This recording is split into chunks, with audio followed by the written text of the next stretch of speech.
हाँ तो भाइयों इंडिया वर्सेस यूएसए का मैच खत्म हो गया और भाइयों इंडिया जीत गया। मतलब ये नॉर्मल सी बात होनी चाहिए थी, लेकिन भाइयों सच्ची बात तो ये है कि एक मिनट के लिए मेरे भी आ गए थे भाई हलक में कि पाईजान अब बनेगा क्या, इंडिया जीतेगा हारेगा या वो अपसेट हो जाएगा पाईजान। मुझे तो एक वक्त पे गलती से लगा कि अपसेट भी हो जाएगा भाई, ऐसे ऐसे लाले पड़ गए थे पाईजान बैटिंग में।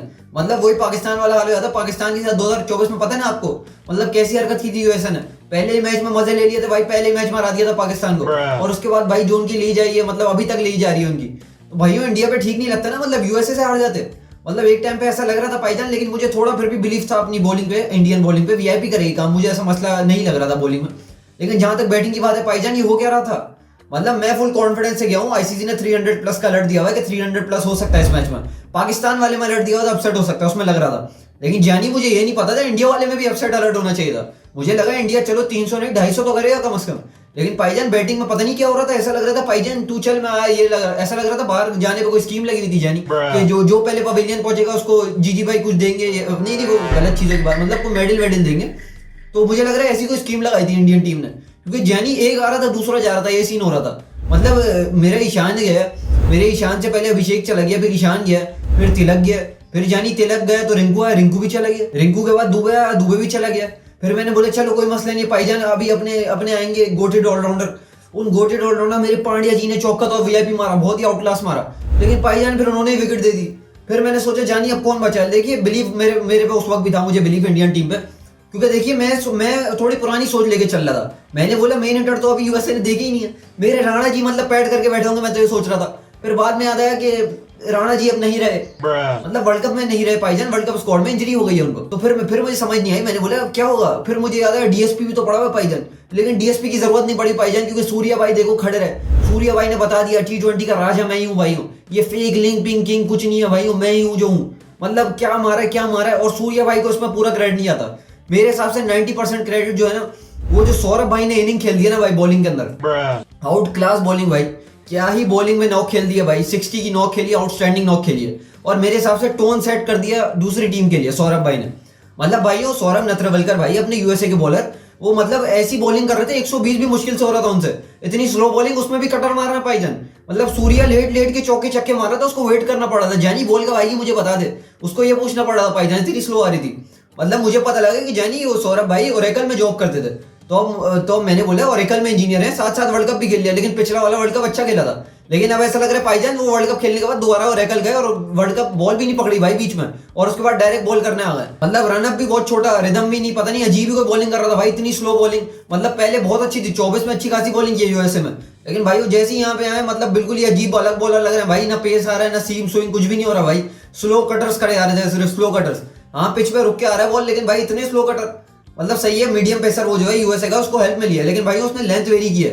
सौरभ भाई तो लेंथ भी नहीं वेरी कर रहा है, ऊपर से उनका captain Monank Patel the great, वो भाई मतलब सूर्या भाई का मेन जो स्ट्रॉन्ग एरिया वो लेग साइड है, लेग साइड पे वो फास्ट बॉलर को भी स्वीप पे छक्का मार देना, और वो पीछे वाला तो तुम्हें पता ही है सुपला शॉट, भाई वो फील्डर ही नहीं रख रहा था भाई, उसने पीछे फाइन लेग अंदर लिया हुआ था। मतलब क्या ही कप्तान हो भाई आप, क्या ही कप्तान हो। मतलब इंडिया का कोई मैच नहीं देखा आपने, कोई अगर बच्चे से भी पूछोगे ना कि सूर्या भाई कहाँ पे अच्छा खेलता है, वो बोलेगा जैनी एक सुपला शॉट मारना है और एक स्वीप शॉट होती है। और भाई साहब वो फील्डर पीछे ही नहीं ले रहा है, ऐसा बहुत बार हुआ है कि वो मतलब बाउंड्री ग्रोव से बिल्कुल पहले गिरी है बॉल, तो अगर कोई फील्डर होता तो जानी कैच वैच हो सकता था, या सूर्या भाई कुछ डिफरेंट ट्राई करते, कुछ इनसाइड आउट ट्राई करते पाईजान, और उसके चक्कर में कोई बॉल बंदा हवा में जाती कैच आता। लेकिन वो भाई साहब क्या कर रहे हैं, उन्होंने फाइन लेग अंदर लिया और सूर्या भाई को प्रॉपर चांस दे रहे कि ऊपर से मारे, और ऊपर से मारे आ रहा, हर बॉल वो ऐसे ही मार रहा था, और आखिरी 2 ओवर में तो ऐसी पिलाई किया, ऑफ माय गॉड। मतलब ना आओ देखा ना ताओ देखा, इतना मारा भी, मैं तुम लोगों को डिटेल्स बताता हूँ। आउटस्टैंडिंग कर दिया भाई सूर्या भाई ने। सूर्या भाई वर्सेस यूएसए चल रहा था पाईजान, इंडिया के बाकी बैट्समैनों ने हथियार डाल लिए थे पाईजान, वो 300 प्लस तो छोड़ो पाईजान, एक टाइम पे मतलब वापस की बात है 120 भी मुश्किल लग रहा था पाईजान। मैं झूठ नहीं बोल रहा भाई, तुम बॉल बाय बॉल पूरा मैच मैंने देखा, तुम भी देख सकते हो। मतलब क्या ही चल रहा था भाई ये, मतलब अप्रोच को मैं बुरा नहीं बोल रहा, देखो एक आध बुरा मैच आया था कोई मसला नहीं है, बैटिंग फेल हो गई कोई बात नहीं, अगले मैच में पेल देंगे पाईजान, जो भी आगे आएगा पेल देंगे, मसला नहीं है। लेकिन भाइयों फिर भी मतलब कुछ आज चाहिए था कोई घंटे का किंग, वो सिंगल डबल ये ऐसे 2 करे। पांड्या जी देखें अपने स्वैग में, उनको मैं कुछ बोल नहीं सकता, लेकिन दुबे जी जैसे आउट हुआ यार, वो तो मतलब क्या बोलती हो। मतलब दुबे जी ने नथिंग शॉट खेल दिया, दुबे जी में इतनी पावर है, उन्होंने शॉट में कोई पावर ही नहीं लगाई। मतलब जानी रिंकू को अच्छा खासा चांस मिला, उसने वेस्ट कर दिया भाई, उसको इतने ज्यादा ओवर मिले थे, अपने मतलब बात मनवा सकता था। वो जो उसका वही रोना रहता है कि भाई उसको बॉलें नहीं मिलती खेलने के लिए, वो फिनिशर है, तो उसको ज्यादा टाइम मिल गया था, अगर वो अच्छा करता तो भाई क्या पता ऊपर खेल सकता था वो, मतलब इंडियन मैनेजमेंट फिर उसको ऊपर खिला देती। लेकिन भाई वो कैच नहीं कर पाए भाईजान, तो क्या ही बोल सकता है। लेकिन भाई मेरे हिसाब से यूएसए की टीम के लिए थोड़ी मुश्किलात भी हो गई थी भाईजान। एक तो वो बॉलर्स को इंजरी हो रही थी, ऊपर से वो एक आध बॉलर शॉर्ट थे भाई, उनको मतलब समझ नहीं आ रही थी बॉल किसको दे। आखिर में मीडियम पैसा लगाना पड़ा, और सौरभ भाई तो मतलब खागी रहा, अलग लेवल पर है, आप मतलब समझ ही रहे हो। तो उसकी वजह से मसला हो गया भाईजान। यूएसए ने खुद ही अपने पैर पे कुल्हाड़ी मारी है। मतलब टू बी ऑनेस्ट इससे बेहतर चांस मिल ही नहीं सकता भाई इंडिया को बीट करने का। एक तो उस राक्षस नुमा बैटिंग को रोकना इतना मुश्किल है, फिर उसको आपने अच्छा खासा रोक लिया, लेकिन आखिरी ओवर में जो रन खा लिया ना भाई, एक एसोसिएट टीम यही गलती कर देती है। उन्होंने रन खाया, उनके पास कोई प्लान ही नहीं था भाई, वो टोटल मतलब डाउन लग रहे थे। मतलब ऐसे हर प्लेयर एक दूसरे को देख रहा है, हक्का बक्का होगा। मतलब सूर्य कुमार जब मारना शुरू हुआ, मतलब अगला बंदा कुछ कर ही नहीं पा रहा भाई। सौरभ भाई एक ही जगह बॉल करे आ रहे हैं, वो मारे आ रहे हैं, मारे आ रहे हैं, फुल टॉस से कर रहे हैं, उस पर मार रहा है। मतलब इतना मारा भाई, आखिरी ओवर में 20 से ज्यादा रन दे दिए उन्होंने। मतलब भाई क्या चल रहा था, ये चल क्या रहा था। अगर थोड़ी कैप्टनसी बेहतर कर लेते और थोड़ी सी बॉलिंग मतलब सोच के रखते हैं कि कोई बैकअप पे क्या होना चाहिए, वो मेरे हिसाब से एक बॉलर शॉर्ट थे। और भाई फिर वो मसला भी हो गया, अली खान की इंजरी हो गई, तुम सबने मैच देखा ही होगा, पता होगा। वो फील्ड कर रहा था बेचारा, उसका पैर फंस गया, उसकी वजह से बॉलिंग नहीं कर पा रहा था। फिर एक और मीडियम पेसर आया, उसका भी यही मसला हो गया भाईजान, रनअप में मुश्किल हो रही थी उसको। फिर उसने किसी तरीके से अपना ओवर खत्म किया, लेकिन मसला ये था सौरभ भाई एंड में बच गए थे। मेरे मुनाक भाई के पास कोई और चॉइस ही नहीं थी। सौरभ पिट रहा था भाई, सौरभ भाई पिट रहे थे, लेकिन मसला ये था दूसरा कोई बॉलर ही नहीं था। तो उन्हीं पे कॉन्फिडेंस दिखाना था, और उन्होंने वही काम किया भाईजान। हर बॉल स्लो कटर कर रहे हैं, फुल टॉस से कर रहे हैं। इतनी गंदी बॉलिंग की भाई उसने, अपने ओवर में अच्छे खासे रन दे दिए, और मेरे हिसाब से वही मार्जिन बन गया। क्योंकि टारगेट देखो तुम, टारगेट इतना ज्यादा नहीं है भाई, 170 के अंदर रोकना इंडिया को बहुत मुश्किल बात है भाई, कोई आसान बात नहीं है। जहां पे वो कमेंटेटर्स और पिच रिपोर्ट करने वाले सारे जो एक्सपर्ट्स थे, वो ये कह रहे थे कि एब्सोल्यूट बेल्टर ऑफ अ विकेट है, 200 प्लस आराम से होगा। वहां पे जब इंडिया को इतने कम टारगेट पे रोक लिया, तो भाई फिर चेस करने का भी गुदा होना चाहिए ना। तो यूएसए भाई फिर 140 के अंदर ही आउट हो गया ना, मतलब ये मसला हो गया भाईजान। अगर वही कोई 20-30 रन कम खाया होता तो मतलब ये टो क्रशिंग मैच भी हो जाता, नेल बाइटर भी हो सकता था भाईजान। लेकिन भाई यूएसए ने मेरे हिसाब से अपने खुद ही मतलब अपने आप को मैच हरवाया, वरना जीतने को और ज्यादा करीब ले आ सकते थे, बल्कि इनफैक्ट आराम से क्रूज करके जीत भी सकते थे। और इंडियन टीम में भाई ऐसा चांस तुम्हें कभी नहीं मिलेगा, और ऐसा टाइम मतलब अपनी टीम को बनाने का, टीम के नाम को बनाने का इतना अच्छा चांस कभी नहीं मिलेगा, क्योंकि इंडियन टीम ऐसे तो पहले मौके देती नहीं है। फिर सोच के देख लो, अगर यूएसए इंडिया को हरा देता वर्ल्ड कप में, वो भी भाई मार्टी वर्ल्ड कप में, T20 का वर्ल्ड कप जिसमें इंडिया टॉप की टीम चल रही है, उसमें अगर उसको यूएसए हरा देता, तो भाइयों सोच लो तुम्हारे जितने प्लेयर्स हैं उनके लिए कैसी करियर अपॉर्चुनिटीज मिल जाती भाई। एक तो आईपीएल में प्लेयर्स बिकते, वो थोड़ा मतलब उनको रिकग्निशन मिलती, साथ ही साथ भाइयों दुनिया में तुम्हारा नाम बन जाता कि यूएसए ने इंडिया को हरा दिया भाई। इतना बैकलैश मिलता है इंडिया को, तो चलो बैकलैश मिलता, लेकिन भाइयों यूएसए का अच्छा खासी रेपुटेशन बन जाती, जो अभी नहीं है भाई। एसोसिएट टीम्स का अच्छी चीज मुझे यही लग रही है इस वर्ल्ड कप में, कि थोड़ी बहुत फाइट दिखा रहे हैं, लेकिन थोड़ी बहुत अपनी गलतियों की वजह से हार रहे हैं। पाकिस्तान का मैच भी देख लो, नेदरलैंड ने कैच छोड़ दिया, वो मैक्स डॉट ने कैच छोड़ दिया। अगर वो कैच पकड़ लिया था तो पाकिस्तान हार जाता। लेकिन भाईजान पाकिस्तान तो देखिए पहले भी अपसेट होता हुआ आ रहा है, लेकिन अगर इंडिया को अपसेट कर देती कोई टीम, तो भाई वो बहुत बड़ी चीज थी मेरे हिसाब से, क्योंकि इंडिया को मारना इतना आसान नहीं है। पाकिस्तान भी कभी इतना क्लोज नहीं ला पाता मैच, ये जो जैसे जैसे आउट किया ना यूएसए ने, दिमाग से आउट किया। फील्ड बहुत अच्छी सेट थी कुछ प्लेयर्स के लिए, लेकिन सूर्य भाई के लिए बहुत ही गलत फील्ड सेट थी। और भाई वो जैसे प्लेयर है वो दूसरा चांस तुम्हें देते ही नहीं है। फाइन लेग अंदर रखना मेरे हिसाब से दुनिया की सबसे बड़ी बेवकूफी है भाई। कोई अगर ग्राउंड्समैन कोई वो बॉल पिकर भी होगा ना, उसको भी बोलोगे फाइन लेग मैंने अंदर रखा है और सूर्या बैटिंग कर रहा है, भाई वो बोलेगा या तो तुम्हें क्रिकेट का नहीं पता, या तो तुमने सूर्या भाई को कभी बैटिंग करते हुए नहीं देखा। ये मसला था भाईजान। मुनाक पटेल को उसका इनएक्सपीरियंस खा गया, वरना जहां तक परफॉर्मेंस थी बॉलर्स को लेके, बैटिंग को लेके, जहां कुछ बैटिंग को किसी हद तक, लेकिन बॉलर्स को जहां तक मैं पर्टिकुलरली अगर बात करूं, तो भाई टॉप नॉच परफॉर्मेंस दिखाई है, काफी कमाल काम किया भाई। इंडिया को फाइट देना भी बहुत आसान नहीं है, मुश्किल बात है भाई, काफी मुश्किल बात है। और उसमें भी मतलब कमाल मतलब फाइट दे दी। मैं तो एक टाइम पे फट रही थी भाई, सीधी बात मैं बता रहा हूँ। मैंने बोला ऐसा ऐसा हो क्या रहा है भाई, ये तो मतलब पैक ऑफ कार्ड्स की तरह फैल रहा है इंडियन टीम। लेकिन भाई वो पता ही था सबको कि इंडिया मैच जीतेगा, लेकिन बहुत बड़ा चांस था जो यूएसए ने भाई छोड़ दिया, और ये इनको काफी ज्यादा रिग्रेट होगा इस चीज का।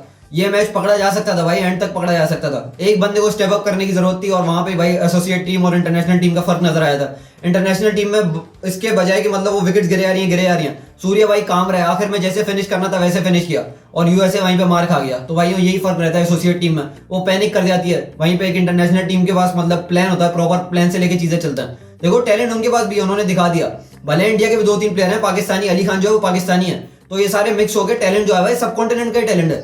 लेकिन भाई नाम तो यूएसए का खेल रहा है ना, और एसोसिएट टीम खेल रही है। अगर इंडिया को हराए थे मतलब कितनी बड़ी मैग्नीट्यूड की चीज हो सकती थी, मैं तुम्हें बताने की जरूरत नहीं है मेरे लिए कि भाई क्या ही सीन हो जाता है। यूएसए बीट्स इंडिया, मतलब एक क्या बड़ी चीज हो जाती है। लेकिन मेरे हिसाब से यूएसए ने फंबल कर दिया, और इंडिया ने तो ऑब्वियसली जीतना ही था। सूर्य कुमार वर्सेस यूएसए हो गया था भाईजान, और सूर्य भाई ने दिखा दिया कि मैं एक एसोसिएट टीम पे पूरा हार्ड आता हूँ भाई, हल्का तो मैं आता नहीं हूँ। उन्होंने अपनी क्लास दिखा दी, और काफी कमाल नॉक खेली है भाई। अब तो कोई बोल नहीं सकता भाई उनकी फॉर्म नहीं लगी, क्योंकि पिछले 5-6 मैचेस में वो जो कर रहे हैं भाई, वो अपने आप में बहुत नायाब चीज है। जब कोई टीम का कोई प्लेयर भी खड़ा नहीं होता, तब भी वो खड़े रहते हैं, एक च्युइंगम करते रहते हैं, और भाई वो काम चिक के रखा हुआ है। च्युइंगम खाते हैं अपने सूर्या भाई, उनको जरा शौक हो गया च्युइंगम खाने का, तो कोई मसला नहीं है भाईजान। अगर बंदा इतना बड़े बड़े छक्के मार रहा है तो मेरे हिसाब से पूरा डब्बा खा ले भाई, कोई मसला नहीं है भाईजान। जब तक मैच जितवा रहा है ना तब तक कोई मसला नहीं है, ठीक है ना। उन पे भले जितनी बड़ी मीम बने वो जिन करते रहते हैं, वो बंदरों वाली मीमा बने, लेकिन भाई वो सूर्या भाई ने जो कर दिया ना, मतलब आउटस्टैंडिंग काम किया भाई। और अगर ऐसी मोमेंटम पूरे वर्ल्ड कप में कैरी किया तो भाई ये तुम्हें भी पता है इंडिया को हराना बहुत ही मुश्किल हो जाएगा। एक तो ये टीम फेल नहीं होगी भाई, ऊपर से सूर्या भाई भी हो गए, वो तो एक एडेड मतलब चेरी ऑन टॉप हो गया भाईजान। तो फिर तो इंडिया की बैटिंग एब्सोल्यूट बीस्ट है और इनको पकड़ना तुम्हें पता ही है मुश्किल तो बहुत होगा भाईजान। जहां तक भाईयों मैच की बात है तो आप लोगों को पता है मेरे रोहित शर्मा भी आए हुए थे भाईयों, वानखेड़े में मैच था क्योंकि भाईजान, और रोहित भाई तो आपको पता ही एम्बेसडर वगैरह, और अमानी जी भी आए हुए थे। तो भाईयों इंडिया ने पहले टॉस हार गए भाईजान। इंडिया टॉस तो आपको पता ही है लिटिल बिट ही जीतता है, ज्यादातर हारता ही है। तो यूएसए ने भाई बॉलिंग ले ली, इंडिया ने पहले बैटिंग की और स्टार्ट तो काफी अच्छा था भाईजान। ईशान किशन भाइयों 20 रन बना के गया 16 बॉलों पे, 1 चौका 2 छक्के, लेकिन उसके हिसाब का स्ट्राइक रेट नहीं है भाइयों। वैसे स्ट्राइक रेट से वो जाना ही ज्यादा खेलने के लिए, 125 का स्ट्राइक रेट। अभिषेक शर्मा तुम्हें पता है भाई डक पे आउट हो गया भाइयों। यूएसए को फुल क्रेडिट देना पड़ेगा माइंडसेट के लिए, मतलब जैसे उसको फंसाया, उसका कवर का शॉट बहुत ज्यादा पक्का है और उसी शॉट पे मतलब वहीं पे फील्डर लगा और वहीं पे वो ट्रैप में आ गया। तो भाइयों काफी कमाल चीज थी मतलब यूएसए के लिए। ये देखने में काफी अच्छा लग रहा था कि उन्होंने मतलब उसको सही से एसेस किया, प्लेयर को सही से एसेस किया, उसको समझा वो क्या शॉट्स पक्के मारता है और उसको वहीं पर अटेम्प्ट किया खेलने के लिए और उसने वहीं खेला और वो आउट हो गया भाई। फर्स्ट बॉल डक पे चला गया, लेकिन भाईजान टेंशन ली नहीं। अभिषेक आपको पता है कितना बड़ा बैट्समैन है, या तो वो विन देगा या तो फुल रन ले लेगा। तो ये मसला है भाईजान, वो विन ही देता ज्यादा, ठीक है, रन नहीं देता। वो मेरा रिजू साइमंड नहीं, अभिषेक शर्मा। फिर तिलक वर्मा है भाईजान, तिलक वर्मा भी उतना कुछ कर नहीं पाया, स्टार्ट अच्छा मिला था। 25 रन बनाए 16 बॉलों पे, 3 चौके 1 छक्के, 156 का स्ट्राइक रेट। और सूर्य कुमार मेरा T20 का राजा, मतलब कमाल ही कर गया भाइयों। 84 रन 49 बॉलों पे, 10 चौके 4 छक्के, 171 का स्ट्राइक रेट। दुबे जी आपको पता है फर्स्ट बॉल डक पे चलेगा भाईजान। वो ये मेरे वैन शिल्विक नाम के कोई बॉलर हैं, इनका नाम काफी मुश्किल है भाईजान।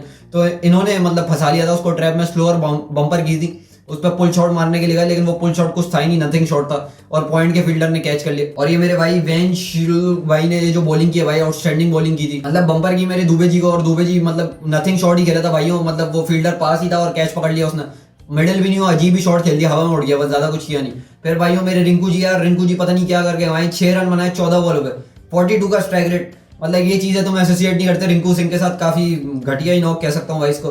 पांड्या जी भी आज कुछ कर नहीं पाए भाइयों, 5 रन बनाए 6 बॉलों पे, 1 चौका, 83 का स्ट्राइक रेट। अक्षर जानी ने भी थोड़ी कोशिश की लेकिन इतना कुछ हो नहीं पाया भाइयों। 200 की विकेट मेरे हिसाब से मतलब पिच रिपोर्ट गलत थी, सही नहीं थी, क्योंकि बॉल रुक के आ रहा था, काफी ज्यादा होल्ड कर रहा था विकेट के अंदर। अक्षर जानी ने 14 रन बनाए 11 बॉलों पे, 2 चौके, 127 का स्ट्राइक रेट। और मेरे अर्शु पाजी ने भी 4 रन बना लिए भाइयों 6 बॉलों पे, 1 चौका मार दिया। फिर भाइयों जहां तक बॉलिंग की बात है तो मेरे हिसाब से यूएसए से पिक ऑफ द बॉलर भाइयों सौरभ भाई है मेरे लिए। तो सॉरी भाईजान मजाक कर रहा हूँ, मतलब 4 ओवर में 65 रन दे दिए 16 की इकोनॉमी के साथ, मतलब प्लेयर ऑफ द मैच इनको ही मिलना चाहिए था भाईजान। जैसे इन्होंने खेला इंडिया के लिए, आउटस्टैंडिंग खेला भाई। इन्होंने बता दिया कि इंडिया से ही मतलब पैदा हुए, इंडिया में ही पैदा हुए भाईजान, और जज्बा इंडिया को जितवाने का भी इनके अंदर बसता है। मजाक कर रहा हूँ भाईजान, कुछ तो मतलब सेंसिबल बॉलिंग करनी चाहिए थी। क्या किया मतलब, लेंथ कोई चेंज नहीं की, कोई वेरिएशन नहीं लाया। चलो पेस नहीं है, लेंथ में वेरी करें, उसको लेंथ से बीट करने की कोशिश करें। कुछ गंदी वेरिएशन भाई, कोई आउटस्टैंडिंग वेरिएशन होती है बॉलर के पास, वैसा कुछ हो। ऑफ कटर उतनी ज्यादा कट नहीं रही, फिर वो बॉलिंग जो सिंपल आ रही है वो सिंपल ही जा रही है, उसमें कोई सीम स्विंग नहीं है। तो भाई ये बहुत बड़ा मसला था। जहां तक मेरे अली खान की बात है तो आउटस्टैंडिंग बॉलिंग की थी भाई लड़के ने, ईशान को एक तरीके से बकरी किया हुआ था भाई, 147 के पेस पर डाला था, अच्छी बॉलिंग कर रहा था। 2 ओवर में 13 रन दिए, 1 विकेट के लॉस पे, 6.5 की इकोनॉमी के साथ। और पिक ऑफ द बॉलर भाई मेरे वैन शिल्विक भाई, जो मैंने आपको बता दिया मीडियम पेसर है भाईजान, इनका नाम थोड़ा मुझे प्रोनाउंसिएशन का मसला।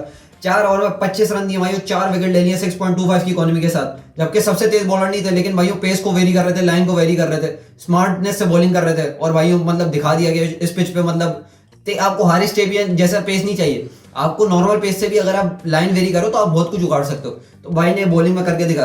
फिर मोहसिन भाई ने भी आउटस्टैंडिंग बॉलिंग की, लेगी हैं भाई और कमाल खेलते हैं। कोच ने बताया था मैच से पहले कि काफी अच्छा बॉलर है, मेरे हर्षा भाई को बताया था, और भाई वाकई में काफी अच्छा बॉलर है। 4 ओवर में 16 रन दिए, सिर्फ 1 विकेट लिए, 4 की इकोनॉमी के साथ। भाइयों एक और मेरा भाई है बॉलर जाने, मतलब अगर मैं गलत नाम ले रहा हूँ तो सॉरी भाईजान, इन्होंने 2 ओवर में 16 रन दिए 8 की इकोनॉमी के साथ, लेकिन इनका भी वही मसला हो गया था भाईजान पैर का, मतलब दूसरे ओवर में लैंडिंग करते हुए थोड़ी बॉल मतलब पैर जो है ना बिल्कुल सीधा नहीं आया, उसकी वजह से इंजरी टाइप कुछ हो रहा था और रिदम सही से बन नहीं पा रहा था बॉलिंग में। तो उसने समाव मतलब अपना ओवर खत्म किया, लेकिन उसके बाद ही वापस चला गया फिजियो के साथ। फिर मेरे एक और पाजी थे, ये लेफ्ट आर्म बॉलर थे, अच्छी बॉलिंग कर रहे थे भाई। ये 4 ओवर में 26 रन दिए, 2 विकेट लिए, 6.5 की इकोनॉमी के साथ। और ये पहले मुंबई के लिए खेला करते थे, मतलब यूएसए शिफ्ट हो गए, काफी अच्छी बॉलिंग कर रहे थे भाई।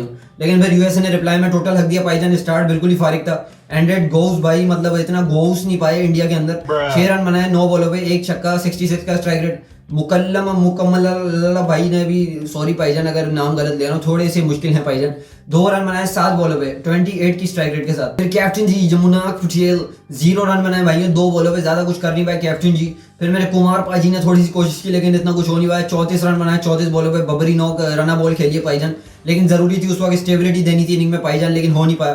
3 चौके 1 छक्का। फिर कृष्ण मूर्ति भाई ने कुछ बेहतर खेलने की कोशिश की लेकिन वो भी ज्यादा तेज नहीं था, 37 रन बनाए 31 बॉलों पे, 1 चौका 2 छक्का। फिर मेरे रजाने भाई ने भाई बॉलिंग तो ठीक ठाक की है लेकिन बैटिंग काफी अच्छी की है, मतलब सिचुएशन के हिसाब से ठीक ठाक कर गए। 37 रन बनाए 22 बॉलों पे, 2 चौके 3 छक्के, 168 का स्ट्राइक रेट। और भाइयों यही कुछ लिखा जोखा था भाई मतलब यूएसए की बैटिंग का। जहां तक इंडिया की बॉलिंग की बात है तो भाइयों मेरे अर्शदीप पाजी ने मतलब फिर से आग लगा दी, 4 ओवर में 18 रन दिए भाइयों, 2 विकेट लिए। और भाइयों मेरा डीएसपी मेरे मियां भाई मतलब वर्ल्ड कप में आ गए, पता भी नहीं था भाइयों, ये किस्मत होती है बंदे की। वर्ल्ड कप में पता भी नहीं था मैं खेलने वाला हूँ कि नहीं, और पता ही जैसा लगा वैसे ही आए, और वर्ल्ड कप का पहले ही मैच खेलना है और भाई आउटस्टैंडिंग काम कर दिया, मतलब पिक ऑफ द बॉलर्स बन गए भाई इंडिया के लिए। 4 ओवर में सिर्फ 29 रन दिए, 3 विकेट लिए, 7.25 की काफी अच्छी इकोनॉमी के साथ। फिर मेरे वरुण चक्रवर्ती भाई का तो मतलब another day at the office for him, मतलब वही बॉलिंग जैसी करते हैं, इकोनॉमिकल कमाल। 4 ओवर में सिर्फ 24 रन दिए, 1 विकेट लिए, 6 की इकोनॉमी के साथ। और मेरे अक्षर जानी ने 4 ओवर में 24 रन दिए, 2 विकेट लिए भाईजान। जहां तक मेरे पांड्या जी की बात है तो आज जानी बैट डे हो गया भाईजान। पांड्या जी आपको पता है कितने गोटेड प्लेयर हैं, तो एक आध बैट डे आ जाता है, उसका इतना मसला नहीं है। 4 ओवर में 34 रन दे दिया और कोई विकेट नहीं ली, 8.50 की इकोनॉमी के साथ, लेकिन कोई मसला नहीं भाईजान। पांड्या जी आपको पता ही है मतलब कमबैक आया तो कोई इतना मसला नहीं है। जहां तक इंडिया की बात है भाईजान, बैटिंग में मतलब जो थी वही करना पड़ेगा, ज्यादा कुछ करना नहीं है भाईजान। इस मैच को बुरे बुरे सपने की तरह भूल जाना है, मतलब ज्यादा कुछ इसके बारे में सोचना नहीं है। देखिए यूएसए ने अच्छी बॉलिंग कर ली, चलो कोई बात नहीं, कभी कभी हो जाता है, लेकिन भाई उसके अलावा ऐसी कोई टीम है नहीं मतलब जो परेशान कर पाए। देखिए पाकिस्तान से खेलना नहीं है, वरना उनको तो टोटल डोमिनेट करना था। उसके अलावा जो बाकी 2 मैच हैं वो भी टोटल डोमिनेट ही करेगा मेरे हिसाब से इंडिया। तो भाइयों जैसे करते हैं वैसे ही करना है, ज्यादा कुछ सोचना नहीं है इस मैच के बारे में। और भाइयों वर्ल्ड कप तो इंडिया गई है, जैसे मैंने आपको पहले ही बताया, तो भाइयों वो तो कहीं जा नहीं रहा, वर्ल्ड कप इंडिया के पास ही आएगा, ठीक है ना भाईजान। जहां तक मैचेस की बात है तो काफी कमाल मैचेस चल रहे हैं भाई T20 वर्ल्ड कप में, और मैं कोशिश करूंगा ज्यादा से ज्यादा मैचेस को कवर करूं। खैर मैं तुमसे मिलता हूं किसी और वीडियो में, टिल देन बाय बाय।